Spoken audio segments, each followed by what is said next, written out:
ಪ್ರಿಯರೇ, ದಿನದ ಬದುಕಿಗೊಂದು ಕ್ರಿಸ್ತನ ಈ ದನಿ ನಮ್ಮೆಲ್ಲರಿಗೂ ಪ್ರೇರಣೆಯಾಗಲಿ.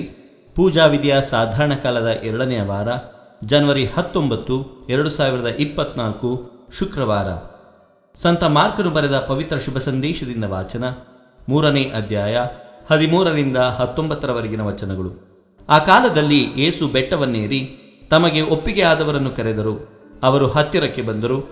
ಯೇಸು 12 ಮಂದಿಯನ್ನು ಆಯ್ದುಕೊಂಡು ಪ್ರೇಷಿತರು ಎಂದು ಅವರಿಗೆ ಹೆಸರಿಟ್ಟರು. ನನ್ನ ಜೊತೆಯಲ್ಲಿ ಇರಲು ನಿಮ್ಮನ್ನು ಆರಿಸಿಕೊಂಡಿದ್ದೇನೆ, ಶುಭ ಸಂದೇಶವನ್ನು ಸಾರಲು ನಿಮ್ಮನ್ನು ಕಳುಹಿಸುತ್ತೇನೆ, ದೆವ್ವಗಳನ್ನು ಬಿಡಿಸುವ ಅಧಿಕಾರವನ್ನು ನಿಮಗೆ ಕೊಡುತ್ತೇನೆ ಎಂದು ಅವರಿಗೆ ಹೇಳಿದರು. ಹೀಗೆ ನೇಮಕಗೊಂಡ 12 ಮಂದಿ ಯಾರೆಂದರೆ, ಸಿಮೋನ, ಯೇಸು ಈತನಿಗೆ ಪೇತ್ರ ಎಂದು ಹೆಸರಿಟ್ಟರು, ಜೆಬೆದಾಯನ ಮಕ್ಕಳಾದ ಯಾಕೋಬ ಮತ್ತು ಅವನ ಸಹೋದರ ಯೋವಾನ. ಯೇಸು ಇವರಿಬ್ಬರಿಗೆ ಬೋವನೆರ್ಗೆಸ್ ಎಂದರೆ ಸಿಡಿಲ ಮರಿಗಳು ಎಂಬ ಹೆಸರನ್ನಿಟ್ಟರು.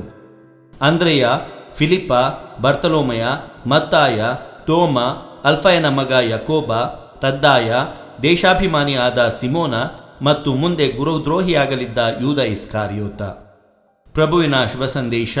ಕ್ರಿಸ್ತರೇ ನಿಮಗೆ ಸ್ತುತಿ ಸಲ್ಲಲಿ. ಚಿಂತನೆ. ನಾವೆಷ್ಟೇ ದುರ್ಬಲರಾಗಿದ್ದರೂ ಯೇಸುವಿನ ಭರವಸೆಯ ಕೈಗಳು ನಮ್ಮನ್ನು ಮುನ್ನಡೆಸುತ್ತವೆ.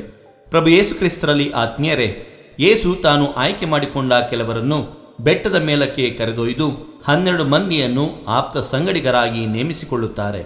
ಅತ್ಯಂತ ಸಾಧಾರಣ ವ್ಯಕ್ತಿಗಳಾದ ಅವರು ಮಹತ್ಕಾರ್ಯಗಳನ್ನೆಸಗಲು ಯೇಸುವೆಂಬ ದಿವ್ಯ ಶಕ್ತಿಯಿಂದ ಪರಿಣಿತಿ ಹೊಂದುತ್ತಾರೆ.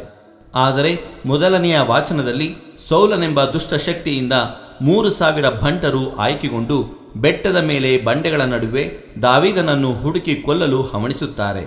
ಅಂದರೆ ನಾವು ಮಾನುಷಿಕ ಸಿದ್ಧಾಂತಗಳ ಮೊರೆ ಹೋಗದೆ ಯೇಸುವೆಂಬ ಪ್ರೀತಿ ಸೋದರತ್ವಗಳ ತತ್ವದ ಹರಿಕಾರರಾಗಬೇಕೆಂಬುದನ್ನು ಈ 2 ವಾಚನಗಳು ಸೂಚಿಸುತ್ತವೆ.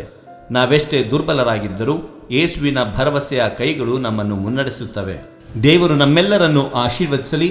ಇದು ದನಿ ಮಾಧ್ಯಮ ಮನೆಯ ಕೊಡುಗೆ.